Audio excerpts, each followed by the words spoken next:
I really love Cape Malay food. Fry them until they're golden brown and then put them into boiling syrup. These are gonna be amazing.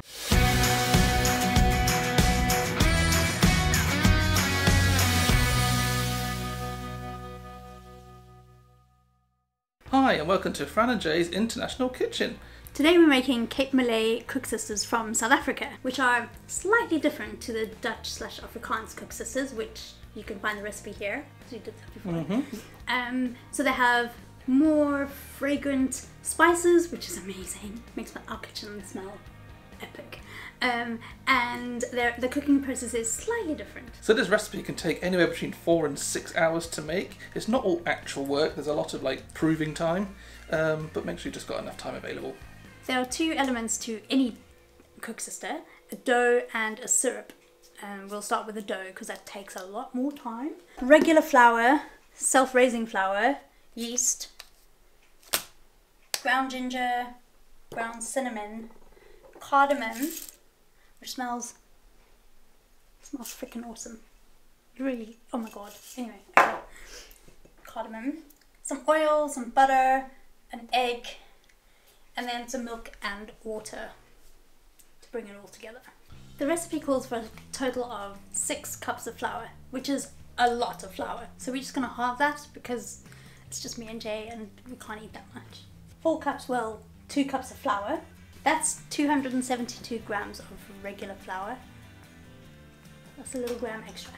Just gonna sieve that.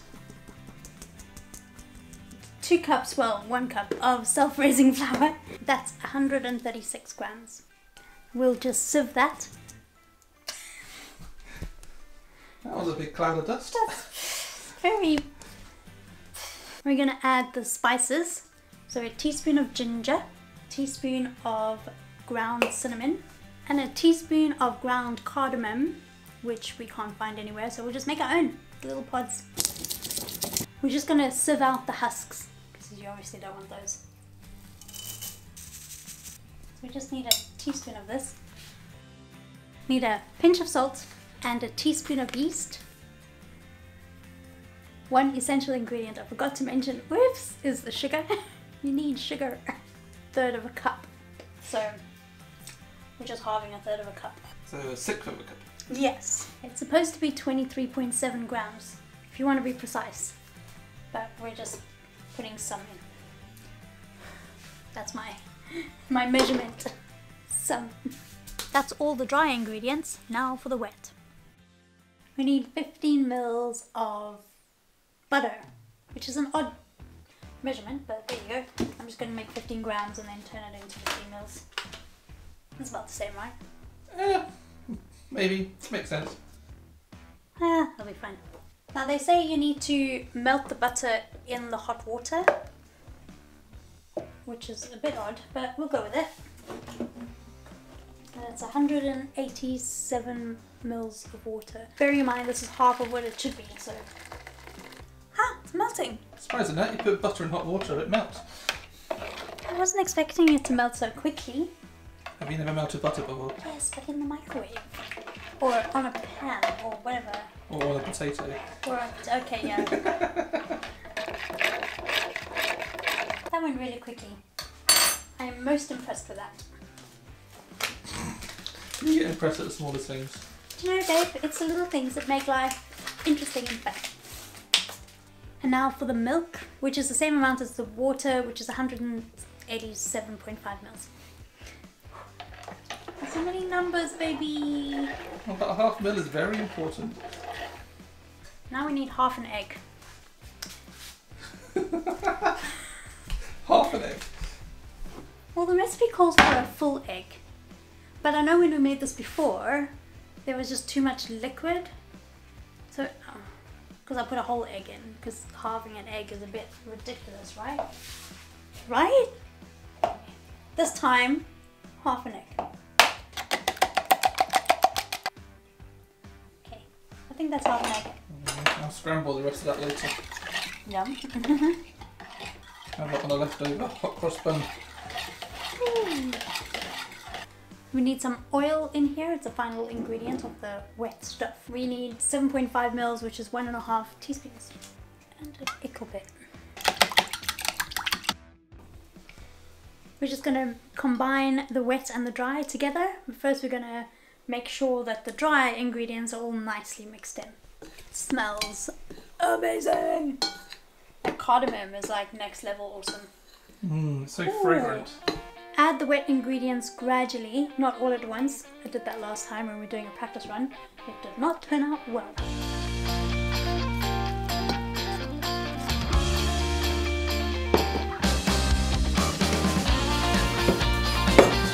Mix thoroughly to form a soft, smooth dough. I mean, this is alright. Just alright. That's probably a bit sticky. I didn't even use all the stuff. See, that's why you shouldn't chuck all of it in. Now we have to leave that to rise for 1 to 2 hours. It's first rise. First rise. Put it in a nice warm place and cover with a towel.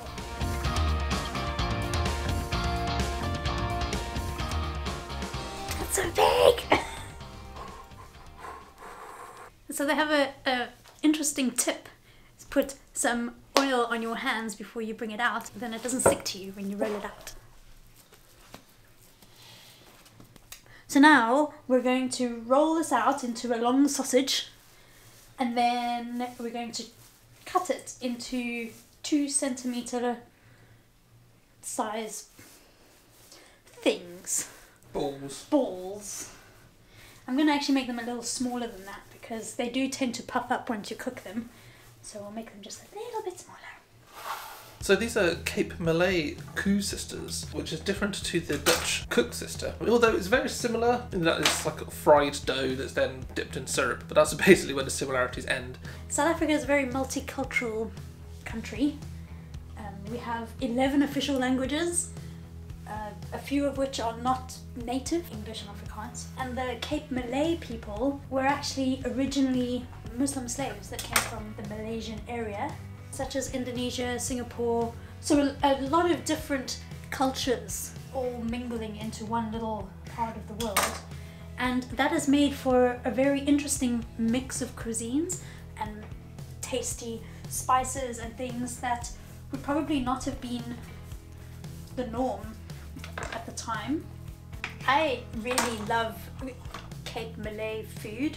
They cook quite often with sultanas and raisins and apricots. Very common to have a chicken curry with apricots. Apricot chicken curry. It's yum. You've had that, haven't you, babe? Have I made you that? Don't recall it, but that sounds amazing. If you want to see us make other South African dishes, just let us know in the comments below and we'll consider it for a future video. These are gonna be amazing. This is quite a lot of Koeksisters. And it's only half the recipe. Now we need to leave these little bad boys for about an hour for their second proof. They need to grow a little bit. Just like you. I don't need to grow anymore.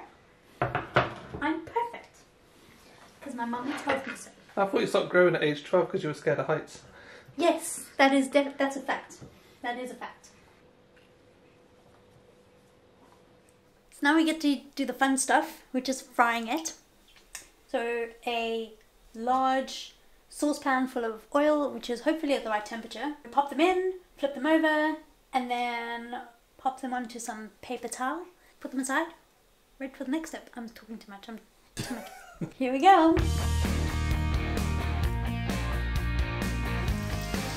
It's growing. Oh, they smell awesome already. It's like cardamom, isn't it? Cardamom is amazing. But you notice them puff up as soon as they touch the oil. Roll them over every now and then. Make sure they get cooked all the way through. Fry them until they're golden brown, which I think these are pretty good. The test would be to try them out. Oh, look at it though. Crunchy on the outside, soft and squishy on the inside, like an armadillo. Armadillos! One little tip, you don't want to put too many in the hot oil all at the same time because it'll change the temperature of the oil and it won't be hot enough. So Keep your numbers low and your oil high. The main difference between these Koeksisters and the Dutch Koeksisters is how they are introduced to syrup. I think that's a good way of putting it, right? So these guys, we fry them until they're nice golden brown, and then we let them cool down to room temperature before putting them into boiling syrup. Whereas the Dutch Koeksisters, you fry them until they're golden brown, and then you put them straight from the frying pan into ice cold syrup. The syrup acts a different way. So with these guys, the syrup mainly stays on the outside, but with the Dutch Koeksisters, there's more gooey, syrupy goodness on the inside. Still both very yummy though. Now just cook all the remaining Koeksisters and leave them to cool to room temperature. Then pour out some desiccated coconut into a bowl and set aside for later. All we have to do now is make the syrup. All you need for that is a cup of water, a cup of sugar, a few cardamom pods and a cinnamon stick. So although we halve the recipe for the dough, we're not halving the recipe for the sugar syrup, and the reason is we need the mixture to be nice and deep so that when we throw the balls into it, it can get completely covered. Basically all you do is throw it into a pot, boil it up until the sugar dissolves and it becomes nice and sticky.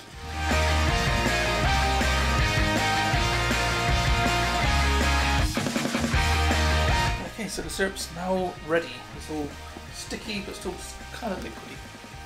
So now it's time to take your Koeksisters, which have now cooled to room temperature, and now you dip them into the syrup. So you want to keep them in the syrup for about 1 to 2 minutes each, and make sure they're coated nice.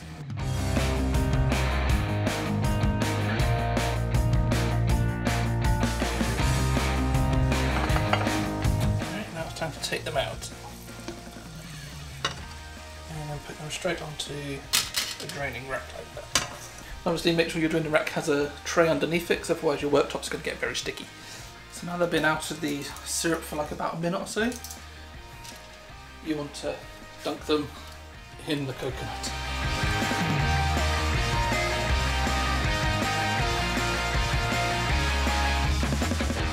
Keep dunking the Koeksisters into the syrup and coconut until you've completed the batch.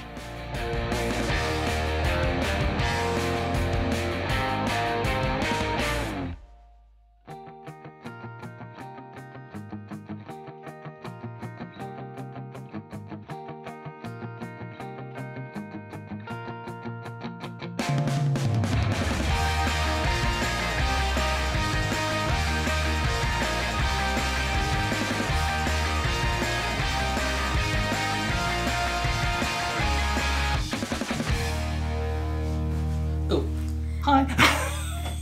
These look absolutely amazing. Amazing! And they smell awesome too. I mean, I wish you guys could smell my kitchen, because it is like, and they're sticky. Oh, they're so warm. Oh, God. Oh, you collapse in them.